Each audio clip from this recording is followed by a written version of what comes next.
Welcome back to another podcast. And today we'll be rejoined by Dr. Roy Fasten, who will be our new co-host and who will be our scientific and mostly everything expert. Yay! Today we'll be considering the effects of palm oil harvesting. It's an edible vegetable oil that comes from the fruit or of oil palm trees. The scientific name is Elaeis genuensis. Two types of oil can be produced: crude palm oil from squeezing the fleshy fruit, or palm kernel oil, which comes from crushing the kernel, or the stone in the middle of the fruit. Oil palm trees are native to Africa, but were brought to Southeast Asia just over 100 years ago as an ornament tree crop. Now, Indonesia and Malaysia make up over 85% of the global supply, but there are 42 other countries that also produce palm oil. George Blake will be joining us to discuss this topic. Thanks, Graham. I'm big in the agriculture industry and especially in palm oil harvesting. Our palm oil is found from palm trees we plant in the jungle. But doesn't that remove jungle trees and reduce the amount of oxygen production and create habit loss? Well, Graham, our palm trees are able to produce oxygen at the same pace as common jungle trees. But what about the environment? Well, we make sure that there are no inhabiting creatures in the areas where we are cleaning. Then how does this result into 5 to 6 orangutans perishing every day? That's other companies' works. We don't do that. So we have no participation in that, and neither do we support that. Thanks, George. Now I'll be moving on to Dr. Roy Fasten on this topic.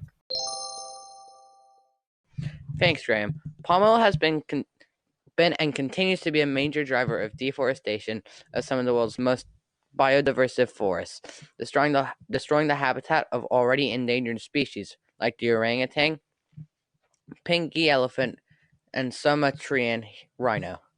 This forest loss, coupled with the conversion of carbon-rich peat soils that is throwing out millions of tons of greenhouse gases into the atmosphere and contributing to climate change. There also remains some exploitation of workers and child labor. These are serious issues that the whole palm oil sector needs to step up to address because it doesn't have to be this way. Why don't we just switch to healthier vegetable oil?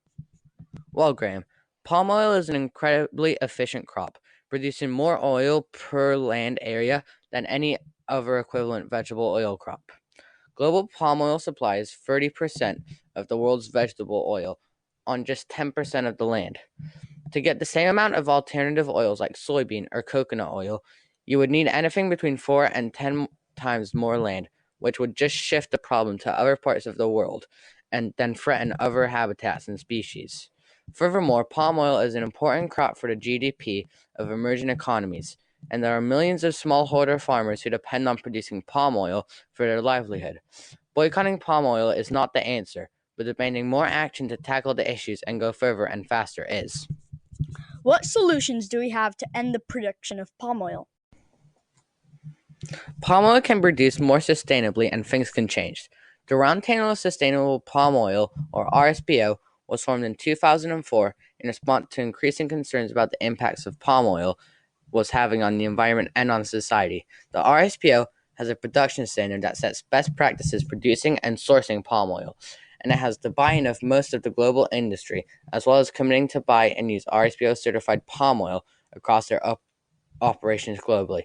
They encourage companies to be transparent in their use and sourcing of palm oil, ensuring they know who they are buying from and where it's been produced, and to invest in and support smallholder